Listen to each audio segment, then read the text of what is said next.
Yıl 1231. Moğol ordularına karşı verdiği mücadelelerle ün kazanan büyük bir hükümdar, Silvan'ın Sarp dağlarında izini kaybetti. Cesedi bulunduğu söylenmesine rağmen mezarı yaklaşık 800 yıldır kesin olarak ortaya çıkarılamadı. Peki Celaleddin Harzemşah'a o gece ne oldu? Asıl adı Celaleddin Mengüberti'ydi. Babası Alaeddin Muhammed'in ölümünün ardından parçalanmakta olan Harzemşahlar Devleti'nin başına geçti. Önünde yalnızca bir taht mücadelesi değil, şehirleri ve devletleri yerle bir eden devasa bir Moğol ordusu bulunuyordu. Cengiz Han'ın orduları Harzemşah şehirlerini birer birer ele geçiriyordu. Celaleddin'in askerleri azalıyor, devletin toprakları hızla parçalanıyordu. Buna rağmen genç hükümdar teslim olmayı reddetti ve ordusuyla Moğolların karşısına çıktı. 1221 yılında gerçekleşen Parvan Savaşı'nda Celaleddin Moğol kuvvetlerini ağır bir yenilgiye uğrattı. Bu zafer onu halkın gözünde güçlü ve cesur bir hükümdara dönüştürdü. Fakat kazanılan zaferin ardından ordusunda anlaşmazlık başladı ve askerlerinin önemli bir kısmı onu terk etti. Kısa süre sonra Cengiz Han'ın ana ordusu Celaleddin'i Sin Nehri kıyısında kuşattı. Yenilgi kaçınılmaz görünüyordu. Fakat Celaleddin atını nehrin yüksek kıyısından suya sürdü ve karşı tarafa geçerek Moğolların elinden kurtuldu. Hindistan'dan ayrılan Celaleddin, İran, Azerbaycan ve Doğu Anadolu'da yeniden güç toplamaya çalıştı. Ancak aldığı kararlar onu bölgede yalnızlaştırdı. 1230 yılında Yassıçemen Savaşı'nda Anadolu Selçuklu ve Eyyubi kuvvetlerine yenilerek gücünün büyük bölümünü kaybetti. Yassıçemen yenilgisi sonun başlangıcı oldu. Dağılan ordusunu yeniden toplamaya çalışan Celaleddin'in peşine Moğol birlikleri düştü. Sultan, Malazgirt ve Hani üzerinden Diyarbakır çevresine ilerledi. Ancak takipçileri her geçen saat daha da yaklaşıyordu. Tarihi anlatımlara göre Celaleddin ve yanındaki adamlar Diyarbakır'dan Silvan yönüne ilerlerken akşam vakti bir harman yerinde konakladı. Yorgunlardı. Atlar güçlükle ayakta duruyor, askerler günlerdir doğru dürüst uyuyamıyordu. Fakat yaklaşan tehlikenin farkında değillerdi. Şafak sökmek üzereyken Moğol müfrezesi kampı tespit etti. Sessizliği atların nal sesleri bozdu. Ansızın başlayan saldırıda Celaleddin'in yanındaki askerler öldürüldü veya çevreye dağıldı.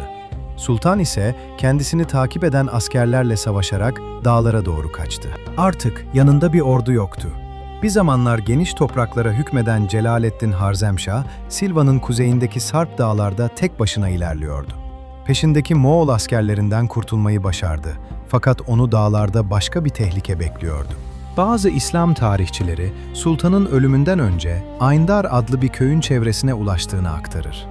Yüzyıllar boyunca bu köyün nerede olduğu bilinmedi.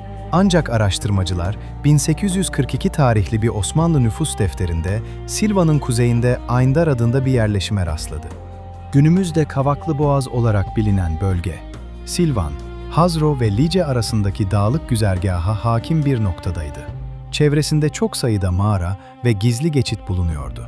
Bu özellikleriyle yol kesen grupların saklanabileceği uygun bir bölgeydi. Dönemin kaynakları burada birbirinden ayrılır. Bir anlatıma göre Celaleddin, Sarp dağlarda karşılaştığı eşkıyalar tarafından öldürüldü.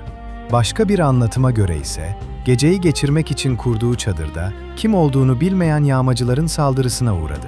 Belki de saldırganlar karşılarındaki kişinin kim olduğunu bilmiyordu. Moğol ordularına meydan okuyan, savaş meydanlarından defalarca kurtulan son Harzemşah hükümdarı 1231 yılında Silvan dağlarında kimliği belirsiz kişiler tarafından öldürüldü. Haberde aktarılan araştırmaya göre Celaleddin'in bedeni öldürüldüğü yerde bulunan bir kuyuya atıldı. Ancak bu ayrıntı bütün tarihi kaynaklarda aynı şekilde anlatılmıyor. Bu nedenle kuyu meselesi hikayenin hala çözülemeyen bölümlerinden biri olarak kalıyor. Rivayete göre Silvan emiri Melik Şahabettin Gazi'nin adamları sultanın bedenini dağlardan aldı. Celaleddin'in cenazesi teşhis edildikten sonra Meyyafarıkin olarak bilinen Silvan'a götürüldü. Böylece hükümdarın son yolculuğu şehrin surlarının önünde sona erdi. Sibt İbnül Cevzi'ye dayandırılan anlatıma göre Celaleddin, Silvan surlarının dışındaki Burcu Melik yakınında bulunan meydana defnedildi. Fakat mezarın üzerine büyük bir türbe yapılmadı. Zaman geçti, şehir değişti ve sultanın mezarının kesin noktası unutuldu. Yaklaşık 800 yıl sonra araştırmacılar, tarihi metinleri, eski burçları, su yollarını ve Osmanlı kayıtlarını karşılaştırdı. Çalışmalar sonucunda mezarın Silvan surları dışında yaklaşık 100 metrekarelik dar bir alanda olabileceği ileri sürüldü. Fakat bunu kesinleştirecek arkeolojik bulgulara hala ihtiyaç vardı. Bugün Celaleddin Harzemşah'ın son günleri hakkında birçok bilgiye sahibiz. Fakat mezarının altında gerçekten ona ait kalıntıların bulunup bulunmadığı ancak yapılacak bilimsel çalışmalarla anlaşılabilir. Belki de Moğollara meydan okuyan son hükümdar, 800 yıldır Silvan surlarının hemen yanında sessizce yatıyor. Peki sizce bu gizem bir gün tamamen çözülebilecek mi?